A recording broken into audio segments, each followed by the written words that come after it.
Horror कहानियाँ TV. खून की प्यास पार्ट 2। और उसके बाद वो जंगल एक बार फिर से सुमन की चीखों से गूंज उठा। लेकिन आज की रात सुमन की चीखों को सुनने वाला वहां पर कोई भी नहीं था। अगर वहां पर कोई मौजूद था तो बस हरिया, जो कि अब एक भेड़िए में बदल चुका था। सुमन के बालों को पकड़कर घसीटते हुए वो जंगल के बीचों बीच एक जगह पर ले जा रहा था। अगली सुबह गांव में। अरे भाई, पता नहीं क्या बात है, अपने गांव का हरिया किसान और उसकी पत्नी सुमन दोनों गायब हैं। दोनों का कोई अता पता नहीं। अरे कैसी बातें कर रहे हो भाई, ये कब हुआ है? अरे पूरे गांव में खबर फैली पड़ी है। कल रात को दोनों खेत की तरफ जा रहे थे, लेकिन लौटकर आए ही नहीं। तो हो सकता है अपने खेत पर होंगे। पूरा गांव ढूंढ कर आया है भाई। जानते हो क्या मिला वहां पर? क्या हुआ भाई? क्या मिला? बताओ हमें, क्या मिला? अरे हरिया की पत्नी सुमन के कपड़े पड़े हुए थे। शरीर का एक एक कपड़ा फटा हुआ झोपड़ी के बाहर पड़ा था, लेकिन दोनों पति पत्नी का कोई पता ठिकाना नहीं था। अरे भाई, लेकिन उसका जो दोस्त है ना रामू किसान, उससे पता करके आते हैं ना। अब तक तो दोनों साथ ही खेत पर जाया करते थे। हाँ, हमें उसके घर जाना चाहिए भाई। चलो वहाँ चलते हैं, चलो। वो सारे लोग रामू के घर पर पहुंचते हैं। रामू अपने घर के बाहर बैठकर हुक्का पी रहा था। आज सारे के सारे लोग टोली बनाकर मेरे घर क्यों आ रहे हैं? क्या कोई मर गया क्या भाई? अरे कैसी बातें कर रहे हो? तुम्हारा सबसे अच्छा दोस्त हरिया और उसकी पत्नी गायब है, और तुम यहाँ बैठकर हुक्का पिए जा रहे हो हैं? रामू ने अजीब सी नजरों से उन सब गांव वालों की तरफ देखा, जिसकी वजह से वो लोग एक बार के लिए डर गए। गायब है? अरे गायब नहीं है, मुक्ति मिल गई है। उन दोनों को मुक्ति मिली है। इस दुनिया में आकर हर इंसान पाप करता है, और उसे उसके पापों के लिए मुक्ति मिलना बहुत जरूरी है। अरे ये कैसी बहकी बातें कर रहे हो भाई, हैं? और इसका चेहरा अजीब सा क्यों लग रहा है? लगता है दोस्त के मरने का गम बैठ गया है। पागल हो गया है शायद ये पागल। ये बात सुनते ही रामू चीख कर जोर से चिल्लाते हुए कहता है, पागल मैं नहीं हूँ, पागल तुम सब हो। और ये शैतानी जंगल अब तुम में से किसी को नहीं छोड़ने वाला, सबको खा जाएगा। याद रखना मेरी बात। शैतानी जंगल? कैसा शैतानी जंगल? लगता है रामू पागल हो चुका है। हमें यहाँ से चलना चाहिए भाई। चलो। तभी रामू की पत्नी बाहर आती है। नहीं, आप लोग इनकी बात का बुरा मत मानिए। 2 दिन पहले हरिया के साथ खेत पर गए थे। जब से वहां से आए हैं तब से ऐसी ही बातें कर रहे हैं। भगवान जाने ऐसा क्या देख लिया उन्होंने, खेत में कुछ भी बड़बड़ाते रहते हैं। लेकिन गांव के लोगों ने कमला की कोई बात नहीं सुनी, और वो सब वहां से चले गए। रात अब धीरे धीरे ढलने लगी थी। तभी अचानक किसी ने धीमी सी आवाज में रामू को पुकारा। रामू, आ जाओ, मैं तुम्हारा इंतजार कर रहा हूँ। और सुनो, अपनी पत्नी को साथ लेकर आना, नहीं तो काम अधूरा रह जाएगा। ये आवाज सुनते ही रामू के चेहरे पर शैतानी मुस्कुराहट आ जाती है। वो धीमे कदमों से अपने घर के अंदर आता है। क्या हुआ? तबीयत ठीक है ना अब आपकी? मैं तुझे अपने साथ खेत पर ले जाने आया हूँ, चल। मैं तुम्हारे साथ कहीं नहीं जाने वाली। मुन्ना गहरी नींद में सो रहा है, और उसे अकेला छोड़कर मैं तुम्हारे साथ खेत पर नहीं आ सकती। वैसे भी तुम्हारे उन खेतों में भगवान जाने कौन सा राक्षस घूम रहा है, मुझे तो डर लगता है। रामू गुस्से में दांत पीसता अपनी झोपड़ी से बाहर आ जाता है, और कमला गहरी नींद में अपने बच्चे के साथ सो जाती है।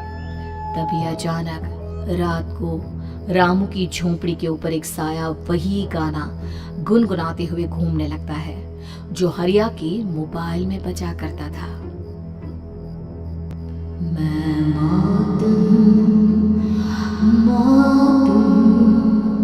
मौत जो बसनी है चारों,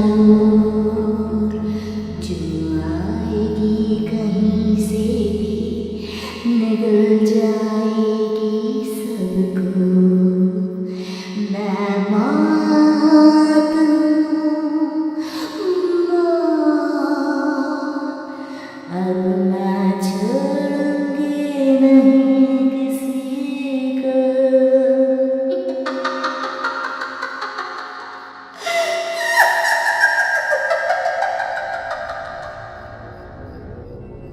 ये आवाज सुनकर रामू की पत्नी कमला की आंख खुलती है और वो देखती है कि उसका मुन्ना अपनी जगह से गायब था।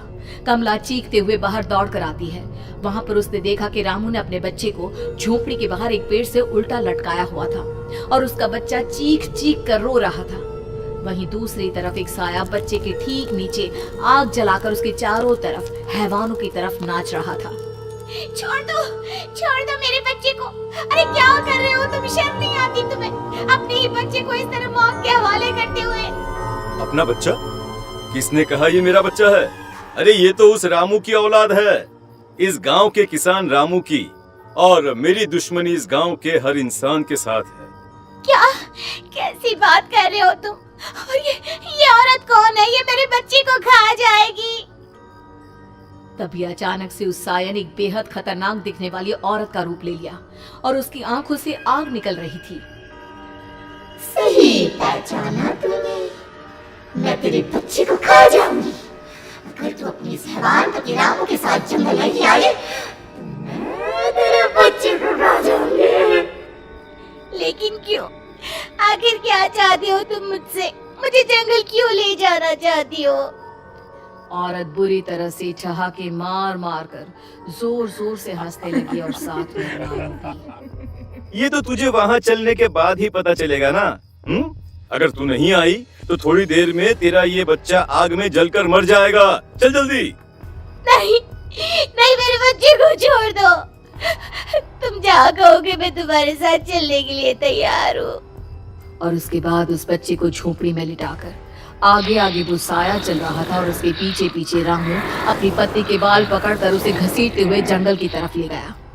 जंगल में जाने के बाद, कितनी खूबसूरत हो तुम। आज की रात बस तुम और मैं एक दूसरे के साथ रहेंगे। मुझे तुमसे बहुत डर लग रहा है। तुम्हें क्या हो गया है? तुम तो बिल्कुल ठीक थे। वो होगा जो हमारे बीच होना चाहिए। तो आओ अपने आप को मेरे हवाले कर दो।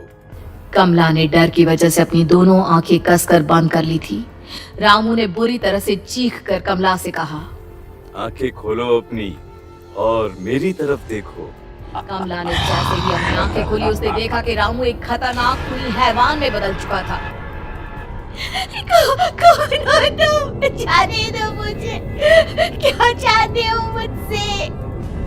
वही जो एक आदमी एक औरत से चाहता है। मैं तुम्हारा पति रामू नहीं, बल्कि इस जंगल का एक भेड़िया हूँ, और आज की रात तुम्हारे खून से अपनी प्यास बुझा जाऊंगा। और उसके बाद वो जंगल कमला की दर्दनाक चीखों से गूंज उठा। अगली सुबह कमला के कपड़े भी जंगल में उसी तरह पाए गए जैसे कि सुमन के पाए गए थे। इस घटना के बाद पूरे गांव में दहशत का माहौल था। अपने माँ बाप की मौत और गांव में हो रहे इस तरह की घटनाओं की खबर सुनकर किशन शहर से गांव लौट आया था। अपने माँ बाप की बेदर्द मौत की वजह से वो बहुत परेशान था। तभी अचानक उसे अपने घर में खाट के नीचे पड़ा हुआ वो मोबाइल फोन मिला जो उसने अपने पापा हरिया को गिफ्ट किया था। अरे कितने प्यार से पापा के लिए मोबाइल फोन लेकर आया था। इसे एक दिन भी काम में नहीं ले पाए। और आखिर कौन है जो गांव में इस तरह की हत्याएं कर रहा है? क्या है इन सब के पीछे? क्या है? मुझे पता करना ही होगा, वरना एक दिन पूरा का पूरा गांव खाली हो जाएगा। इस गांव में एक भी जिंदा इंसान नहीं बचेगा। गांव के लोगों की मदद करने के इरादे से किशन अपने गांव से दूर एक दूसरे गांव में बहुत बड़े तांत्रिक के पास मिलने के लिए गया। तांत्रिक बाबा, अब आप ही कुछ उपाय बता सकते हैं। भगवान जाने हमारे गांव को किसकी नजर लग गई है। नजर नहीं लगी है, किसी ने तुम्हारे गांव को बद्दुआ दी है। किसी सताई हुई आत्मा का प्रकोप है और अब वो पूरे गांव में किसी को नहीं छोड़ेगी जब तक उसकी आत्मा को शांति नहीं मिल जाती। अरे लेकिन ऐसा कौन है बाबा? किसकी आत्मा है और कैसे मिलेगी उसे शांति? मौत है, मौत कहीं से भी आएगी और सबको निगल जाएगी। इससे बचने का सिर्फ एक ही उपाय है, लेकिन उस उपाय को करना आसान नहीं होगा। जो भी उस उपाय को करने की कोशिश करेगा उसकी जान जा सकती है। भले ही मेरी जान चली जाए, लेकिन मैं अपने गांव के लोगों की जान बचाने की पूरी कोशिश करूंगा बाबा। तो ठीक है, फिर अगली अमावस की रात जैसा मैं कहता हूँ वैसा ही करना। अमावस की रात तांत्रिक के बताए अनुसार किशन अपने साथ केरोसिन लेकर जंगल की तरफ चल पड़ा। उसके हाथ में देवी के मंदिर का सिंदूर भी था। किशन जंगल के बीचों बीच पहुंचा। ये देखकर उसकी आंखें फटी की फटी रह गई। वहां एक उबलते पानी का तालाब था और कई लोगों की लाश लटक रही थी। किशन के माँ बाप की लाश भी वहीं थी। माँ, बापू, क्या हो गया? ये क्या हो गया? तभी वहां पर एक औरत और आदमी आते हैं। उन्हें देखकर किशन चौंक जाता है। गोपाल काका, आपकी तो 5 साल पहले मौत हो गई थी। और निर्मला काकी, आप? मौत तो हो गई थी, लेकिन तुम ये नहीं जानते कि हमारी मौत कैसे हुई थी। क्या कहना चाहते हैं आप? कुछ नहीं, बस ये जान लो कि अब इस गांव में कोई जिंदा नहीं बचेगा। लेकिन क्यों काकी? क्योंकि 5 साल पहले इन गांव वालों ने मुझे डायन बताकर पत्थर मार मार के मार डाला। मेरी कोई गलती नहीं थी। गांव का एक बच्चा क्या लापता हुआ, सारा इल्जाम मेरी पत्नी पे डाल दिया। और जब मैंने निर्मला की जान बचाने की कोशिश की तो मुझे भी मार डाला। आपके साथ ये बहुत गलत हुआ काकी, लेकिन आप जो कर रहे हैं वो भी सही नहीं है ना? तुम यहाँ से चले जाओ वरना तुम भी नहीं बचोगे। हमारी आत्मा पिछले 5 साल से मुक्ति के लिए भटक रही है। चले जाओ यहाँ से। मौका देखकर किशन सिंदूर उन दोनों के ऊपर डाल देता है। उनका शरीर जलने लगता है और वो भयानक तरीके से चिल्लाने लगते हैं। अगले ही पल किशन उनके ऊपर केरोसिन डाल देता है और वो दोनों जल जाते हैं। किशन अपने माँ बाप और दूसरी लाशों का अंतिम संस्कार करवाता है और अपने घर लौट आता है। लेकिन वो अभी भी इस बात से अनजान है कि मोबाइल अभी भी बज रहा था। मैं